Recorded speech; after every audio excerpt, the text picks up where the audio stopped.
The final score, Crawley Town 1, Wrexham 2, Chapter 4, A New Hope. Yeah, after Tuesday we needed to bounce back, and we did. It wasn't perfect, but darn it, it was what we needed. The drama of Elliot Lee's last gasp winner, wow, was quite something. And with teams around us dropping points, it got back on track nicely, and we showed good character in order to fight back after Tuesday, which really was just one of those days. I mean, Phil Parkinson clearly recognised it as such. His comments after the match were stronger than just complaints about a poor performance. He really could see that he needed to shake things up a bit, and he most definitely did. 5 changes, the most he's made in a year, from league match to league match at least. And yeah, there were substantial ones. Mark Howard in goal instead of Arthur Okonkwo. 2 changes at centre-back. Owen O'Connell coming back in for Dan Scarr.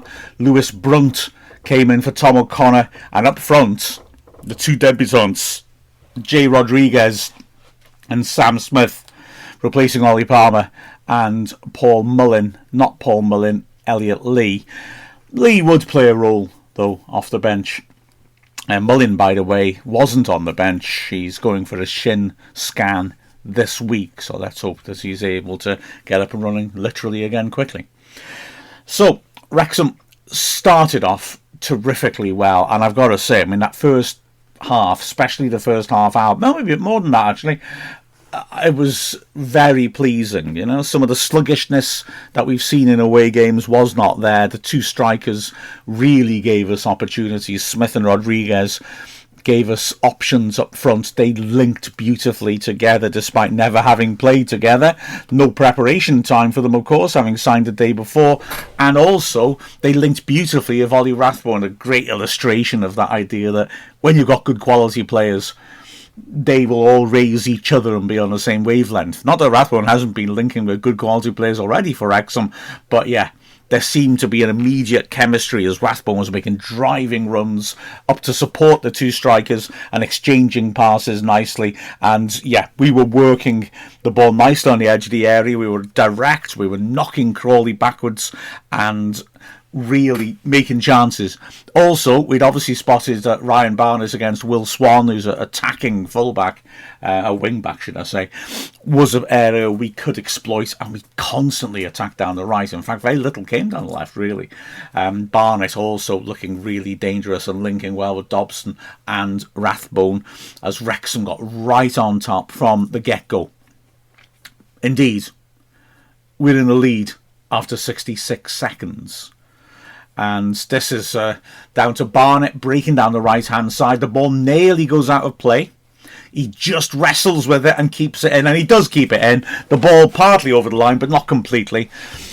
Fatally, that wing-back I was talking about, Will Swan, just for a fraction of a second, hesitates and puts his hand up to ask for a throw-in.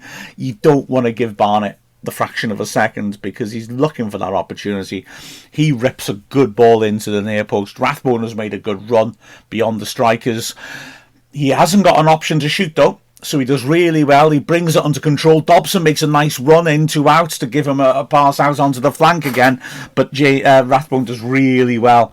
He can see something else, something more juicy is arriving on the horizon, so he holds on to it, and when Matty James arrives, he rolls a lovely ball in, and James punches in a side-footed finish into the bottom right corner. His first goal for Wrexham.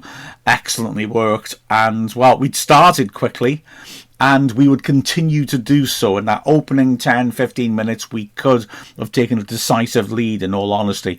We were able to play directly to the 2 strikers who were causing problems. Rodriguez has got good technique. He's strong as well. And Smith, if he wasn't winning their headers, he really gives issues to the centre-backs. You know, it's difficult for them to defend because he knocks them off balance and makes them make mistakes by backing into them. And we were really causing problems for Crawley. Our next opportunity in the 4th minute came from a Crawley free kick in midfield. They launched it into the box.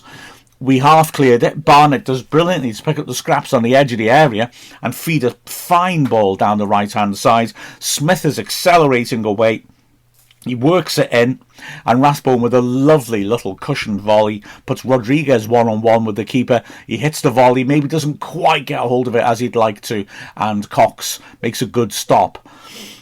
We continue to push on. Howard then knocking a long ball for Smith, who does what I just mentioned, backs into the centre-back, and he can't win it, but the centre-back can't either. It goes over their heads. Barnett is there, tears a lovely ball in again, into the goal mouth. Rodriguez looks like he's going to score in the 6-yard box, but a great piece of defending by Radcliffe, who gets in and manages to divert the ball away. Wrexham win the ball back quickly from the corner when it's cleared, and again have a near chance. Rodriguez has a chance to slide Smith in one-on-one, just over hits the pass though, and as a result the chance goes. It's about 19th minute when Crawley really mount their first effort of any value, although to be fair, they probably should have scored from it.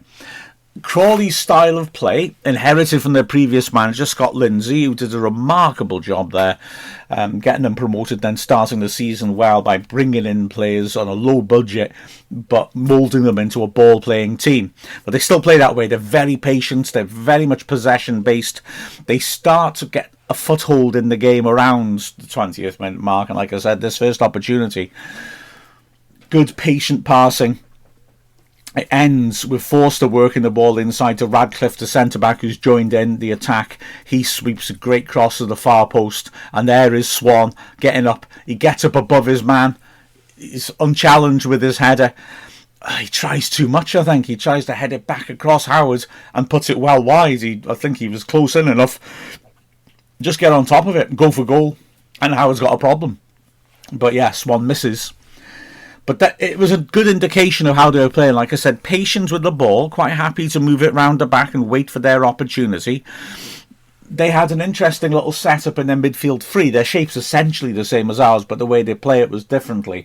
So Kamara and Anderson, the two central midfielders either side of Ibrahim, the pivot, would look to go wide and create overloads on the flanks, which was really interesting. It's quite unusual. It posed problems because, like, for example, the thing we saw a lot in the first half, Dobson stepping out to try and put pressure on Barker, the left-sided centre-back, but immediately Anderson would go wide, and Dobson was now concerned because Anderson's behind him on his blind side. Anderson would keep making these little sideways runs, and you can see Dobson's thinking, okay, do I drop back and pick him up because I don't really know where he is? And it was interesting. So when he does have to drop off, it allows the wide centre-backs to come in. Conroy, the central of the three centre-backs, is good on the ball and was quite a good fulcrum, shifting play around. But the other two centre-backs either side were really carrying it high into midfield. That's why Radcliffe can play the ball in. And they're patient and happy to move the ball around and just manoeuvre us around and then get a lot of bodies into our half before they start to play the decisive pass. They carve out another chance after O'Connell breaks down an attack, but then on the left-hand side loses balance and gives the ball away trying to pass down the line. Nice little triangle this time, cutting in from the right. It ends with Forster feeding John Jules into the box in the right channel, and he probably should have done better. He slashes at it and puts it well over, but they're starting to cause issues now. However, there's only the next incident, really, that works Howard. And even then, I think Howard might have been able to leave it. It's a classic example of something that was going wrong at Crawley, which is why I guess you look at them and think, man, they play some nice football. But they are down in the relegation zone. Bad decision-making when it came to the final pass, I think, was crucial. Or at least it was in their failure to score until they do score. More of that later. A bad decision which is vindicated. But anyway, what happens here is again another nice patient move ends with Swan cutting in from the left hand side. They have really pulled us around a bit. There are options. John Jules has made a good run, and the simple obvious option for Swan, slide him in. John Jules will get another shot off on goal, but he doesn't. He picks, I think, the wrong option. He switches it across to Forster. Forster keeps the ball moving, though, coming inside. Finds Ibrahim about 25 yards out, and he strikes a good shot, which, well, firstly, Howard saves. He catches. It's a really good hands from Howard. He does well to get across. I'm pretty sure it's going wide at the left post, but Howard can't take that chance. We respond, and we actually have a good spell of chance creation just to essentially remind Crawley that we are on top, because Crawley have started to settle quite comfortably in the way their possession play. Firstly, it's O'Connell hitting a terrific straight ball over the top. Of course, they're the hardest balls to play. They're also the hardest ones to bring under control, but Smith does brilliantly, sprinting through the middle without breaking stride, plucks it down with his foot from in front of him. He's one-on-one with the keeper now. Barker does really well to come across and lean on him, but Smith still, he bears himself like a goal-scoring striker. He still manages to keep enough balance to get a powerful strike on target. It's saved by Cox because he's a really good goalkeeper. He's just come into them on loan from Brentford. Terrific palmares. He was the goalkeeper for England when they won the European Under-19 Championships, or Under-18 Championships, and he was the goalkeeper of the tournament. And he looked class all the way through. He stands up like a League One keeper usually doesn't. And as a result, I think against most keepers in our division, Smith's shot would have gone in roof of the net. But Cox does well, keeps his nerve, and is able to save it because he doesn't commit early. We continue to pressure. A loose ball in midfield, and, both Brunt and Rathbone attack it. It's a 50-50 at best for us. And yet, actually, the way they both attacked it, if Brunt hadn't got there first, Rathbone, I think, would have beaten the Crawley man to it. Brunt does get there first and then surges through the middle of Crawley's midfield.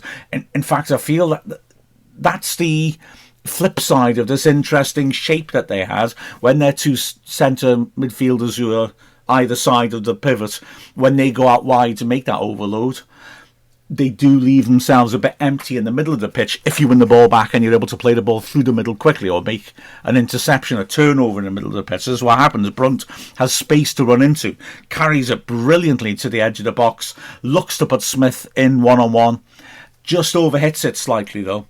Cox comes off his line very quickly, goes full length at Smith's feet and does really well to get there first. Smith catches him in the head. Referee rightly stops play. It's an accident and it fell to James McLean, but you can't let play continue.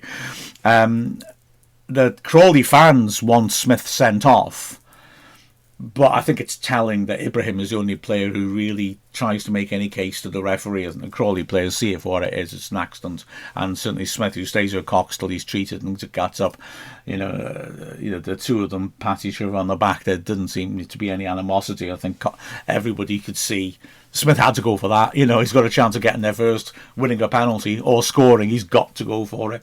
And looking at the replay, there's no suspicious movements by his feet. He's just sprinting, and Cox does brilliantly to beat him to it.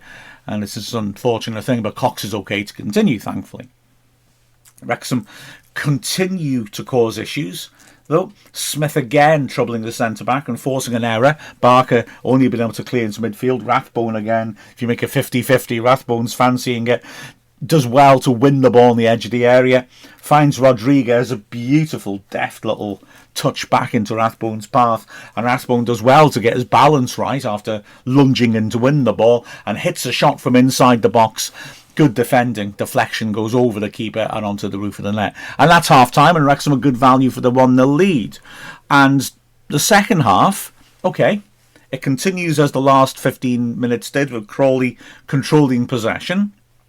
But after an early scare, where a shot comes in from Hepburn Murphy from outside the box, good block by Cleworth, bounces back out, another shot comes in, good block by Brunt, we have a decent little spell and make a couple of half chances.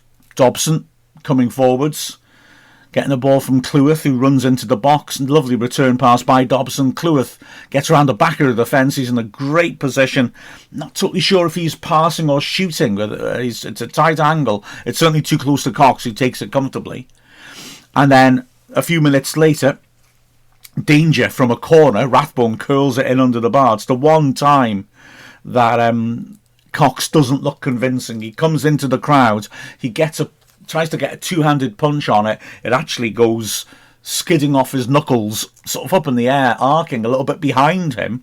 Luckily for him, Barker's on the cover and makes a good clearing header from underneath his own bar. It could have gone straight in. But the danger is not over yet because the ball is cleared out. Matty James does brilliantly. He's running to try and attack the ball, but it comes at an unexpected height and an unexpected angle. How he does that, I'm not sure. But he manages to keep his balance well enough to volley the ball out to the right-hand side. McLean's still there after looking to attack the far post at the corner. He pops it in the box. Cleworth with a tremendous little turn beats his man, and now he's again deep in the area. Drives it across the face of goal. Defender gets a little nick on it, which takes it away from Rodriguez, who's waiting to tap it in at the far post. So far, so good. We've not got as much threat as we did in the first half hour, but we're looking comfortable. But we do lapse back a bit into the sort of worrying little habits we've had in away games. We start to drop off a bit more. We're staying in our mid-block more. I don't think there's anything wrong with that. We've done that well on occasions this season and defended leads comfortably. And to be fair, although the game will kick off like crazy from the last minute, until that point, the game does feel like a 1-0, where you've had to work hard to get the clean sheets, but ultimately you've earned it. You've kept the opposition at arm's length. Crawley will have most of the ball for the rest of the game, but they won't really make chances. So, a fabulous 90th minute goal will sort of change our perspective a bit. We'll get to that in a while. But it's sort of looking like a game where you think, it's a shame we haven't sustained our attacking threat. Shame we didn't get more goals than we had a chance to, but we're going to grind out a 1-0. That's how it sort of feels. The concern, though, is that the service of the strikers dries up a bit. We don't really find Rodriguez and Smith in the same way as we were in the first. And, credit to Crawley for that. Sorry. They've come back into the game better than they were at the start. Certainly Swan is taking a high up position and Barnett's not able to get at him as much. He's having to do more defensive work, which he does well. And also Rob Elliott's the manager of Crawley, I think does quite a neat job of switching things around a little bit. He makes all 5 substitutions fairly early-ish, and they all have an impact. The substitutes all freshen things up a bit, and he's happy to rotate players around. I just mentioned that Hepburn Murphy got a shot off early on in the second half. He's a good player, Aston Villa grounding. He comes alive from a slightly deeper position and really starts to cause problems, and you can see his threat. And in fact, he's the one who sort of gets the ball rolling on a nice move with 25 minutes left, bursting forward from that deeper position, working a 1-2 with one of the subs, Shawumni, and then on the edge of the box feeds Anderson. Now Anderson's got a bit of space now, just outside the D, left of centre. He should shoot, but like I said earlier, I think decision-making costs Crawley in the attacking third. He doesn't shoot. He finds another of the subs, Kelly, and Kelly tries to curl it into the top right corner, can't get it to come back enough. And nothing then really happens in terms of meaningful threat for a good 20 minutes. Wrexham make changes to freshen the side up. 20 minutes left, Rodriguez comes off, Fletcher comes on. 13 minutes left, Marriott and Longman come on for Smith and Barnett. There's a shout for a penalty with 5 minutes left. I don't think it's a penalty, personally. Not that I'm biased. Adeyemi, who started off coming on the right and was causing issues, then came on the left and caused real issues. He beats Longman, gets into a great position, pulls it back towards the edge of the area. It's a little scramble. Hepburn Murphy tries to retrieve the ball on the edge of the box. Marius has come back to help out. He certainly makes contact with Hepburn Murphy, who goes down and demands a penalty. I don't think it's a penalty, although it feels dangerous.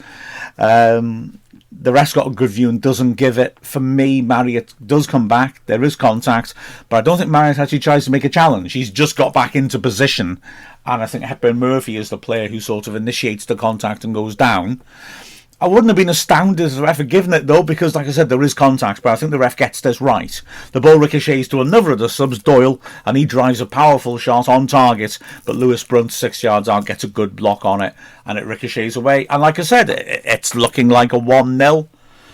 And then Elliot Lee comes on for Matty James, who took a knock in the challenge. with 2 minutes left.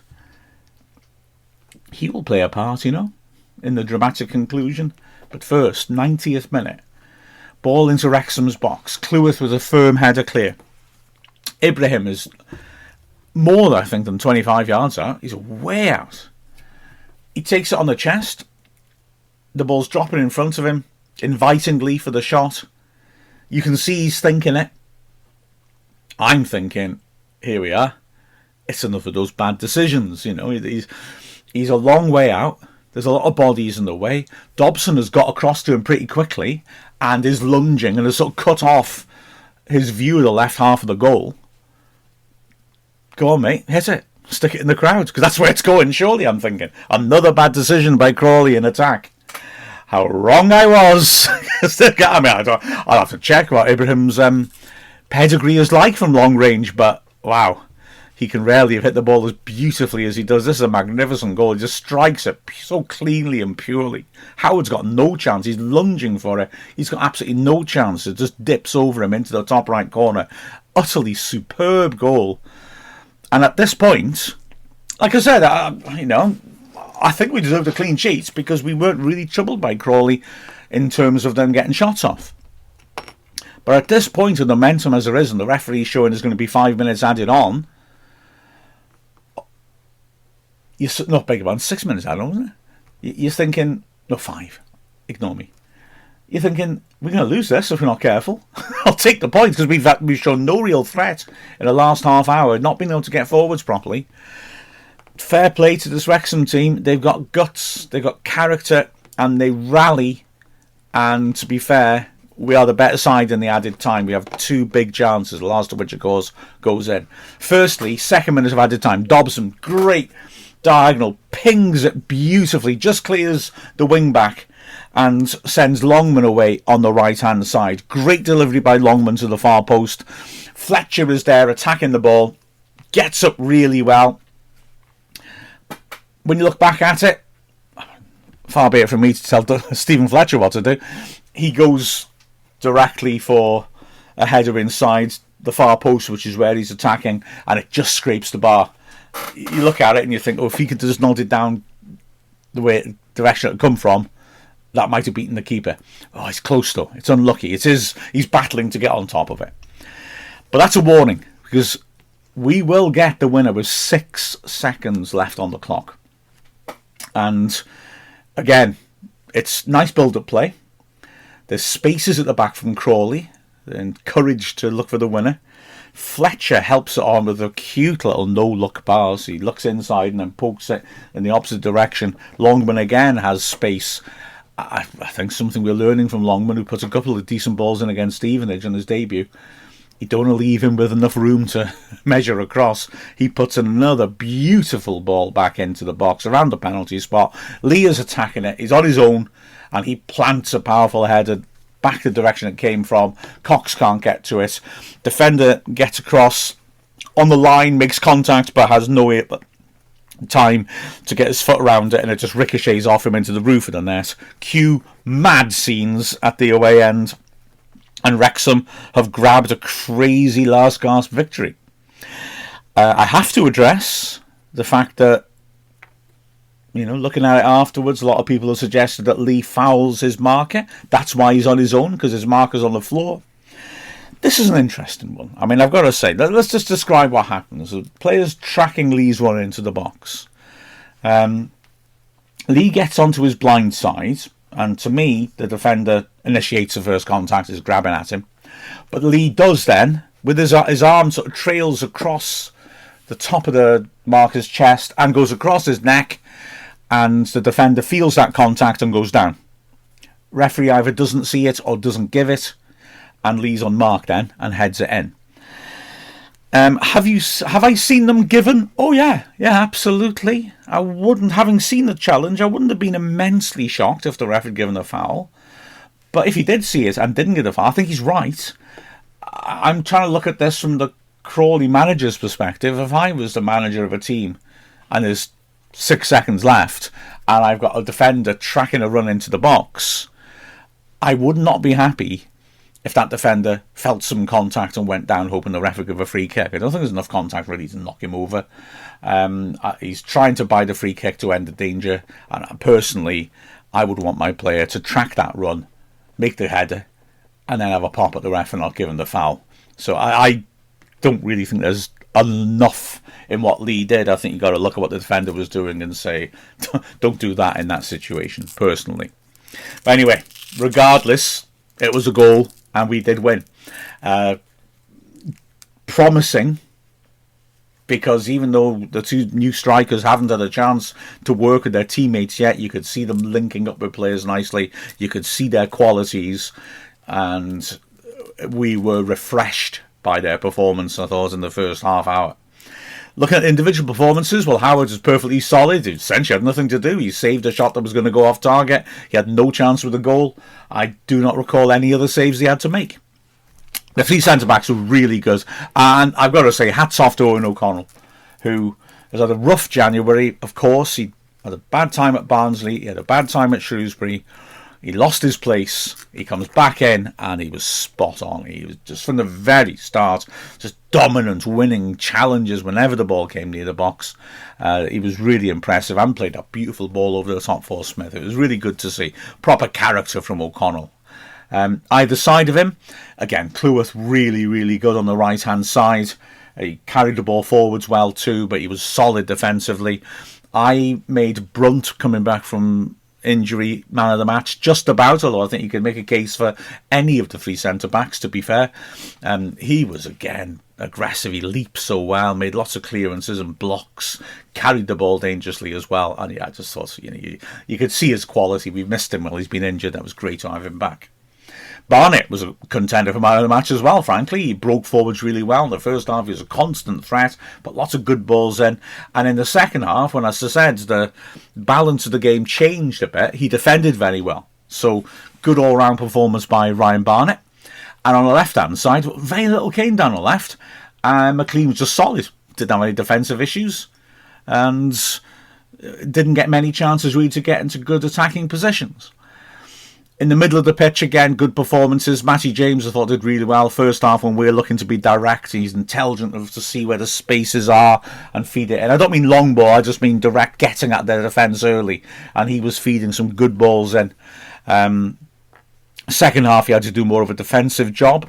Maybe I'd like him to be able to get the midfield a little bit higher up in that situation and allow him to mix it in the middle of the pitch and disrupt Crawley's passing. But having said that, that's easier said than done. Once Crawley were really getting the ball under control, they weren't giving us much of a sniff of possession. Either side of him, Rathbone and Dobson were excellent throughout. They were both really prominent in that early dominant stage. Rathbone doing Rathbone things, getting in the opposition half and winning the ball high up the pitch. Good quality with him as well, with his interplay with the strikers. That was a fine performance by Rathbone. And Dobson too. A lot of people aren't sure about Dobson in the right side of the midfield central three. He was very, very good. Again, he's on the front foot. He's winning tackles. He's making strong challenges. He pings that glorious ball that sets up the chance for Fletcher. Really good work by Dobson. A lot of the time when we were playing incisive passes into the box, it was him making them and playing them really well. Up front, the two debutants did ever so well. Like I say, Rodriguez, I mean, he's been playing all season, but a lot of it off the bench, and I think he maybe looked like he might need a start or two just to get fully into the rhythm of things. But you could see his quality, his movement, his intelligence, his touch. We brought in a class player there, and he's strong too. He's winning headers from set pieces when we're defending. Good stuff from Rodriguez. And Smith, yeah, like I said, he disrupts the centre-backs. He doesn't have to win the ball with a header, but he can force errors out of them. He's direct, quick, sharp, looks like a goal-scoring striker, looks in full confidence. Nice signing. 4 subs came on. Elliot Lee came on with 2 minutes left. I would argue he did the job, And then, of the others, Longman, again, really well done, Longman. He put 2 glorious balls in. One, of course, is the assist for Lee's header. But yeah, he's got real quality on that flank. Again, you look at him and straight away you can see, Phil Banks and see what he spotted in this guy. And he's, as I understand it, played a lot more on the left at higher levels, cutting in onto his right foot. So we've got a very versatile player in our hands there. He had some issues defensively. Adeyemi particularly really had a good go at him and beat him a couple of times, but yeah, his quality on the ball was really good. And the other subs, Fletcher and Marriott, came on. Marriott continues to look sharp, didn't really get that much of a chance to do much, but worked extremely hard. And again, he looks sharp, he looks ready. And alongside him, Fletcher again showed his quality, showed his goal threat. That cute little pass to Longman. It's not difficult, but it's just enjoyable. Gotta love Stephen Fletcher. Gotta love this team. Even if they're on the back foot, they're determined to try and fight back and show great characters to get the winner. Good stuff. So, with the final score of Crawley Town 1, Wrexham 2, I'm Mark Griffiths from Wrexham AFC. And this is my second take. I recorded it before and there was no audio on it. I've worked out why. I hope. So I hope there's audio on this one. It's 5 minutes longer. It must be better than the last one, mustn't it? Let's see.